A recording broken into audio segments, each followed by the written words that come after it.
Hey, welcome back. This is Cree coming to you from Austin, Texas, and today I want to talk about a few different strategies that I actually just was talking with a friend who messaged me through, I don't remember which messenger it was, but they were asking me, hey, I've got a friend that has, a lump sum of cash, and they want to know what's the best strategy for being able to invest it.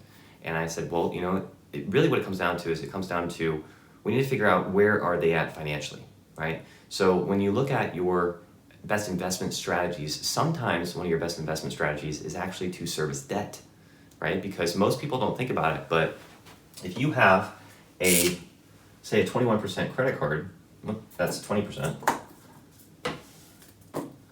21%, right? You have a line of credit with 21% interest on it. That means that you're being charged each and every single month, roughly 1.75%, right? First, let me step back and say, where do you know that you can get 1.7% return on your investment monthly, right? If you're already involved in real estate investing, chances are you're probably getting, 15 to 20% ROI, right? This could be on a flip, right? You could be getting this monthly. Some people get, 30, 60% on a total flip. It just really depends on your strategies, your skill, how built your system is. Do you have leads coming to you? Are you going out and doing direct mail? Are you doing Facebook ads? How are you currently operating your business, right? If you're working a job at, say, a big corporation and you're making a decent income, chances are any dollars that you're making in your job, you're actually getting taxed at between 15 and 30%. So if that's the case, then one of your best areas to be able to invest is to match out like a company 401k, right? Now there's also a question of, do you want to do traditional or Roth? And that's more of a question to talk with a financial planner, like a certified financial planner or CPA or something like that. I'm not licensed, so I can't give advice on that. But if you're interested in learning more about that, I can probably point you to somebody who can help you with that. So that being said though, really what it comes down to is if you're trying to get the best return on your investment, right? If you put money into a traditional, you're able to get a tax deduction. But if you take the same amount of money and you put it into real estate or to another vehicle, then you actually can get tax deductions and cash flow, which then bolsters your bottom line. So now it just comes down to, okay, well, if I have this line of credit that costs me 21% annually, and let's say I have a $1,000 balance, right? Because $1,000 makes it super easy to deal with. So you have a $1,000 balance at 21% interest. How much is that annually? In this example, I want to show you guys how you can effectively leverage a line of credit to be able to go out and make money, right? This is a hypothetical example, so I'm just using it for illustration purposes, but basically, if you have a $1,000 available line of credit, right? Let's say you have a $2,000 line of credit. And you want to take that $2,000, you want to go over and make money with it, right? Well, that $1,000 is, let's say, hypothetically, it's a 21% APR. Right? The rough calculation for a monthly payment would be around 17 to 20 bucks. Right? Based on your average daily balance. If your average daily balance is $1,000, then for that month, at the end of the month, you're going to be paying 17 to 20 bucks interest only. Right? Your payment may be higher, but you're paying this much in interest because it's calculated on a daily basis and then accrued, and then at the end of the month, you pay it. So let's say that this costs you $210 a year. Right? Well, let's say you can also go over, again, a hypothetical, right? You can go over to the stock market, set up a Robinhood account or whatever, Webull, M1 Finance, whatever you want, and you deposit $1,000 and you are able to earn 25%, just hypothetically. So how much do you make? Well, you make $250 on that $1,000 minus your tax rate, right? Your tax rate could be anywhere from 0 to 20%, right? There's 0, 15, and 20%. You have to talk to a CPA. But the actual amount that you make is, I'm going to go ahead and just erase this because this is irrelevant, right? But you make 250 on not 210, right? You're not paying the 210. That's the annual, okay? So you're actually you're going to be paying back 1,000 plus, if you do this in 30 days, 20-ish, right? So you actually have 250 minus 20 leaves you with 230, right? And that's a hypothetical example, right? Minus your tax rate, which is like 20%, it could be up to 20%. So if it was 20%, you'd be basically getting $200, right? So it'd be 180. But that's an example of how you can leverage lines of credit to be able to go over and create money, right?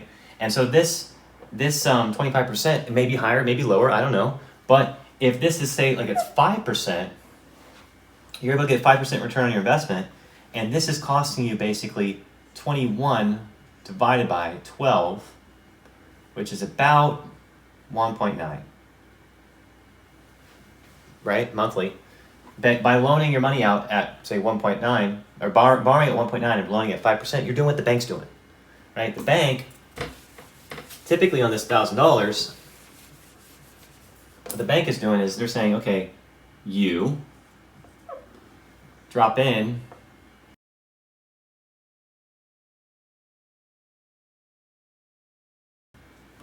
well, what happens is the bank actually takes that $1,000 and says, oh, you know what? We'll give it to you on a credit card at 21% annual. Right? You just got to pay us back, right? So you're like, oh, okay, cool. I'll put this money into the bank account, and then, oh, you know what? I really want to go over and buy that $5,000 TV, right? Oh, cool. Guess what? That $5,000 TV, you're paying 21% interest on annually.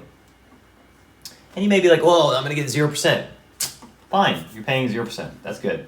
I love it. I love that you're being creative, that you're being smart, right? But if you don't have that 0% and you are paying 21% and you're buying yourself an expensive ass TV, well, guess what? That $1,000 you put in the bank is actually being loaned back to you at 21%. And the bank is only giving you 1%. Oh, but I got a high yield savings account, you know? Let's even say it's 1%, right?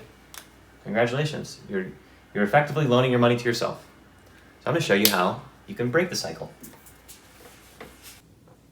Right? And we'll talk about this example right here, but that, for instance, is I just used for instance twice. Sorry. A life insurance policy that you overfund, right? If you overfund a life insurance policy and you later on borrow from that policy 4% to be able to go over and invest, and let's say you're on $1,000 paying $4, then if you're able to make, say, 30% on a flip that only takes you 3 months, 3 months. If you're able to make 30% in 3 months, what's that on an annualized basis? Well, that's going to be 120%. Right?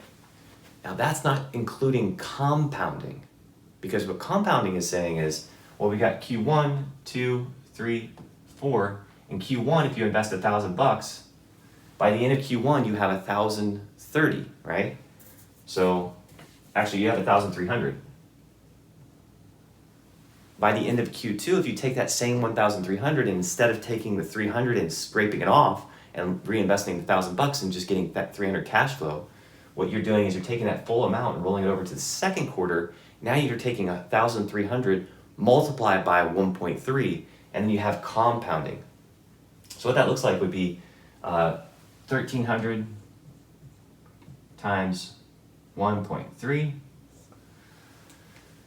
This is going to be fun math. So we'll just say, okay, so it's 1,300 plus 3 times this, which is 39, so 390.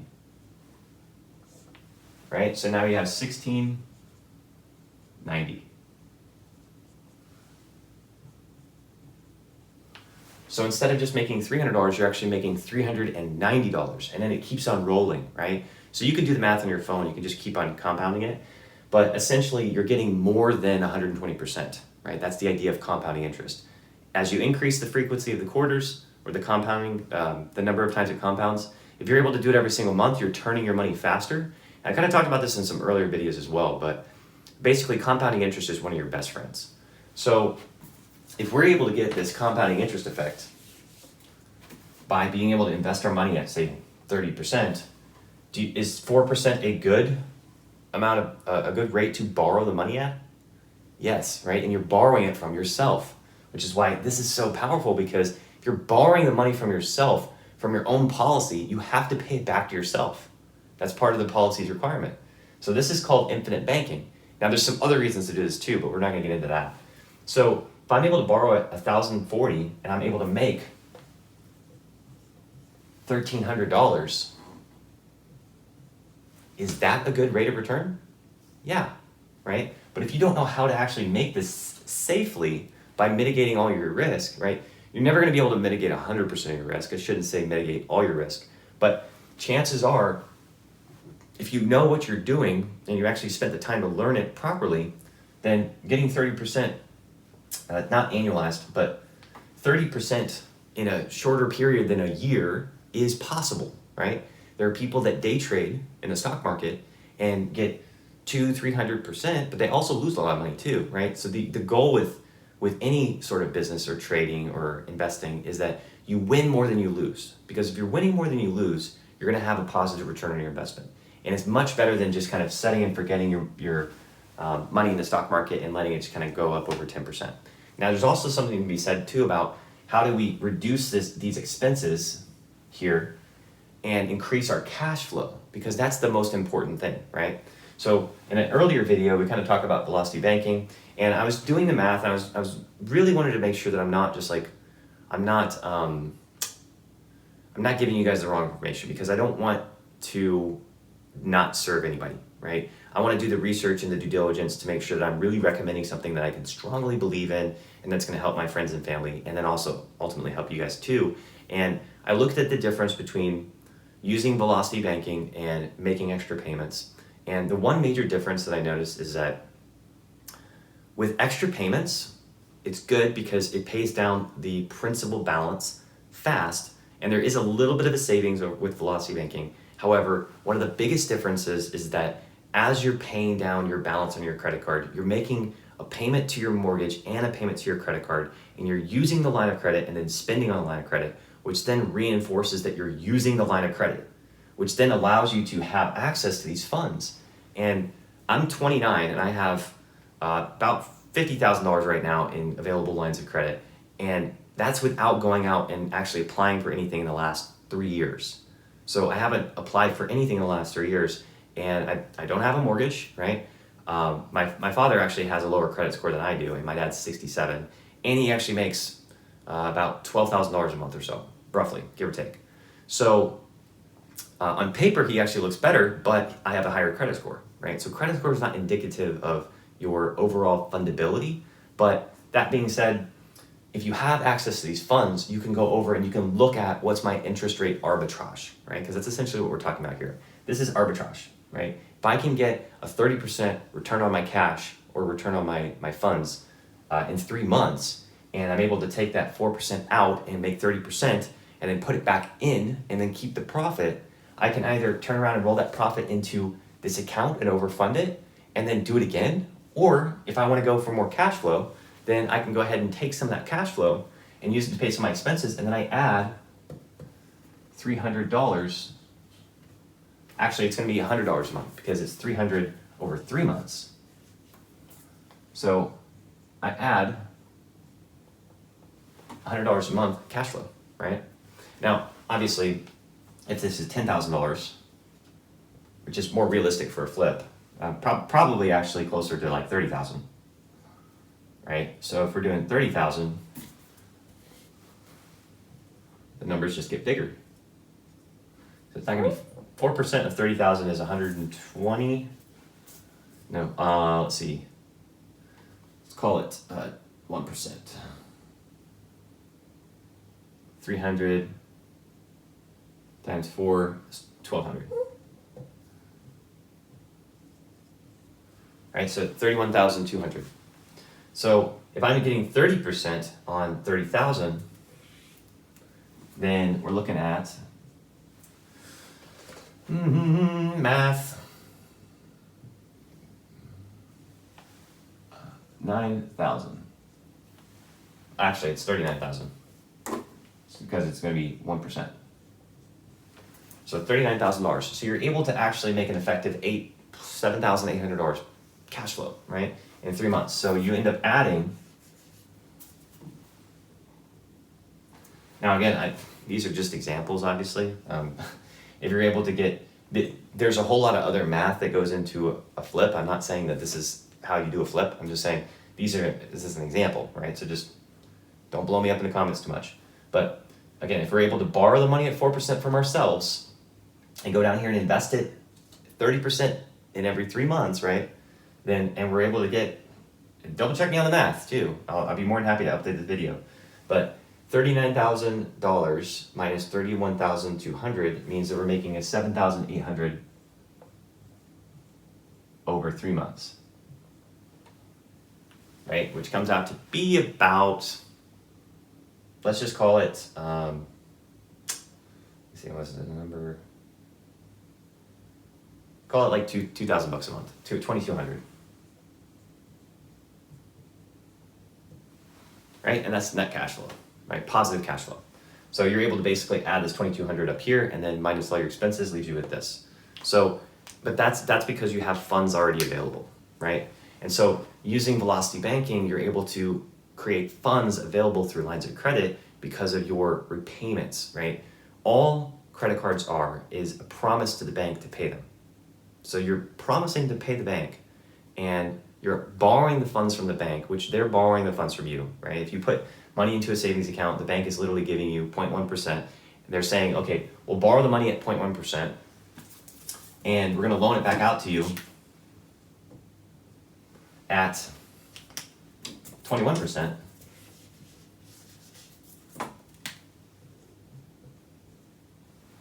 Right? And this delta is where they make their money. So if you borrow, say,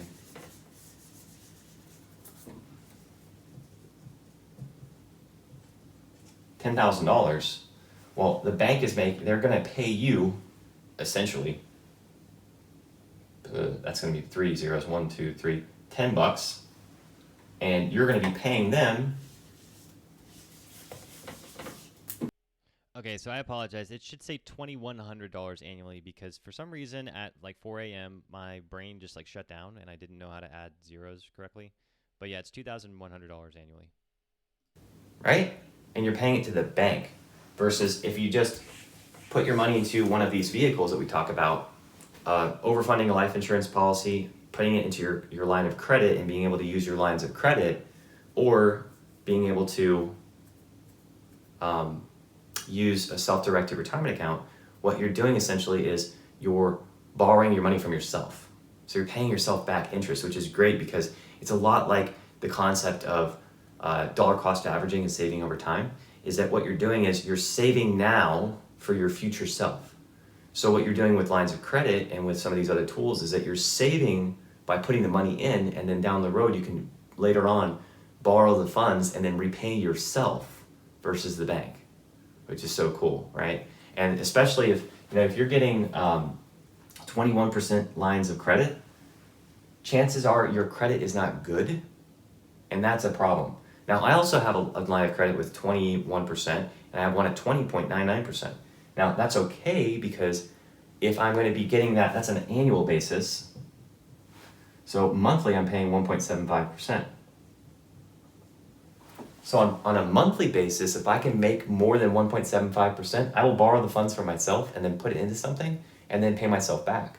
Like for instance, if you've got a friend that needs a short-term loan, right, a 30-day or less loan, what you can do is you can go over here to your line of credit. Now keep in mind, you also have to pay a 3% transfer fee usually. So you're gonna have to add 3% to this, which actually puts you at 4.75. So if you're going to be doing that short-term loan and you need to utilize a line of credit, look at 4.75%. If you do that 4.75%, you have to be making more than 4.75%. So if you charge your friend, say 8%, which is fairly reasonable for a short-term loan like that, then you're making 3.25%, right? 8 minus 4.25. 25. Okay, whatever. Right? That leaves you with 3.25, 3.25. Right? It leaves you with 3.25 in profit, right? And if it's on $1,000, that's not a whole lot of money. That's like $30, but you're helping a friend, right? So you build that social capital. So the concept here is that you just need to do the math. Do the math. What's your return on investment going to look like? What's your opportunity? What's your opportunity cost? If you have the money just sitting over here in a savings account and it's doing nothing, well then is 8% better than nothing? Yeah. Is taking the funds out from yourself at 4%, which we talked about earlier, using like an infinite banking strategy, is that valuable? Yeah. But also keep in mind too, with a life insurance policy, if you're overfunding that policy, one of the other benefits you get is you get the death benefit. So if you typically have a term policy, the way term works is that you don't have any sort of fundability from that standpoint. So if you're putting money into a term policy, all you're doing is protecting your risk. You're protecting your downside. If you pass away for whatever reason, and you're in a motorcycle accident, right? And you're free from all of this. Because if you're familiar with NLP, you can actually subprogram your mind to have bad things. So we're all free from this. But if something were to happen to you and you needed to use that policy for your family, then a term policy will essentially pay your family in an incident. But if you want to go over and invest in something, when you put the money into a term policy, it's usually a lot cheaper, but it's gone. It's a premium that you're paying is only for the policy. If you're overfunding a life insurance policy, what ends up happening is the policy acts as a bank account. So you're funding it with post-tax dollars, but then once the money's in the account, anything that's over the premium is basically a slush fund. It's a savings account, essentially. And if you get the right policy, you can look at, it has a floor to it. So what happens is, say this is 0%, and this is, let's just say 10%, right? That's tracking with the market. Well, the policy will fluctuate based on the market, right? But it will never go down below 0.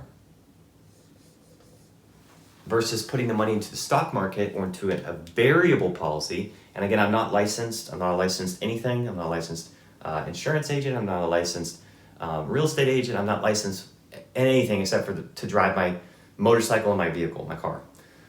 But this is the concept, is that your money will not go below 0, which if you're familiar with investing, if it goes below 0 by say 50%, you have to make 200% to get back to normal, because you have to actually clear this loss just to get back to 0, right? It's kind of weird math, but if you lose 50%, you have to gain 200%, right? If it goes from, let's say, $2 to $1, you have to double that to get back to, you have to double that. You have to make another dollar back, right? Versus just not losing it in the first place. So that's why these policies are really nice, because, if it never goes below 0, yeah, you're losing a little bit to inflation, but here's the thing. If you borrow from yourself at 4%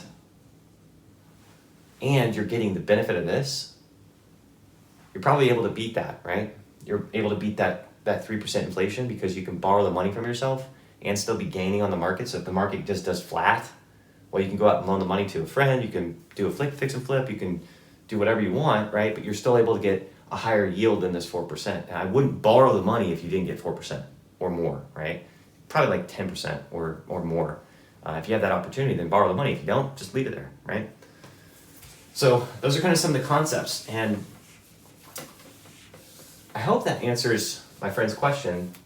And I also hope that answers your questions about where should you put funds. Now, let's say you got a $30,000 lump sum. Just dropped in your bank account, right?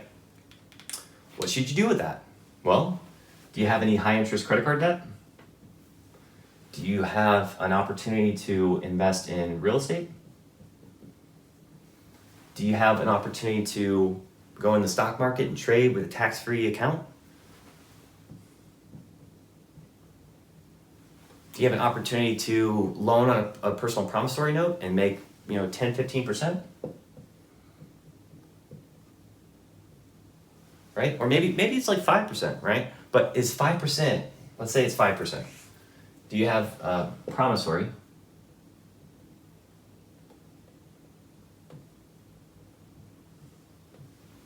Right? 5%. Is 5% better than 0? Yeah. So do you have any of these options? And if the answer is no, well, okay, maybe you want to look at like a life policy. Right? Just overfunding a life insurance policy. Because essentially what this line of credit is it's a savings account, right? You're just borrowing from the bank at whatever their interest rate is. Real estate is kind of like a bank account. If you buy and hold property, you put the money in, later on you can go, I don't recommend doing cash out refis, but again, it just depends on the interest rate. If you're able to get the money out at say 1.25%, is that better than a 4% HELOC? Probably, right? It just depends. It depends on what you need. Do you need cash flow? Do you need access to the funds? If you take a loan from one of your properties, you don't have fluidity. You can't put the money back in and take it out later on. You have to go get another refi, which again, it's hitting your credit, and you're kind of limited on those funds. So do you want a lump sum, or would you like to be able to use it like a credit card, right? You can put money in, take money out, put money in, take money out, and then you pay that daily interest rate. So then you have also stocks as an option, right? Maybe you want to, I'll do the video later on, but basically the concept is you put money into a self-directed account first, and then you play with the stocks and option trade maybe, or you get a return on your money through that account because then it's tax savings, but you don't have access to the funds. So that's one of the other considerations is, do you need the money now? Or is this more of I'm good with my job, I'm getting enough cash flow from properties, and I don't need access to the funds, right? I just want to save for the future. Well, then chances are that self-directed account linked to your brokerage account is actually a good thing. So, just where are you going to get the best return on your money? That's the question. What do you have available to you? So that $30,000, sometimes it's best to just sit on it, right? Don't do anything with it. Don't rush. Because if you're sitting on $30,000 and you rush into something and then down the road you get an opportunity, say you want to buy a property that's has the potential of cash flow $800 a month, and all you need is 30K. Well, if you bought something like you loaned a friend at 5% and this is going to cash flow $800 a month, well, 800 times 12, 7,200 divided by 30,000, right? Do the math. Divided by 3, it's roughly 2,000-ish, 2,500. Divided by 10 is 25%-ish, right? Rough numbers. 25%, is that better than 5%? Yeah. Plus, there's a whole lot of other reasons for real estate. You get tax write-offs, you get appreciation, depreciation, you also get the cash flow, right? Cash flow is the reason we invest. And if you're getting that plus all those other benefits, it ends up being more than 25%, which is way better than 5%, right? But again, it's what do you have available? What opportunities do you have? Does it make sense to just sit on the cash? I don't know. You tell me. So any of these strategies, you're like Batman, right? You got all these tools in your utility belt. Sometimes you need a gas bomb. Sometimes you need a batarang. Sometimes you need the grappling hook. But you don't throw the grappling hook when you need the gas bomb, right? So just developing these different tools in your tool belt allows you to go over and react to the situation, right? Respond is a better way of saying it. So anyways, I hope that helps you guys out. If you got value from this video, be sure to hit that like button and go down and hit the subscribe button and hit the little bell icon so you get notified when we post another video. I tend to try and do about one video a week just because I'm getting kind of questions on a weekly basis, and also because I don't want to overload myself, and I want to make sure that I'm still adding value to you guys, so I'm not kind of doing it sporadically. So anyways, if you like this video, give it a thumbs up, share it with a friend, somebody that would benefit from this channel, and I'll see you guys next time.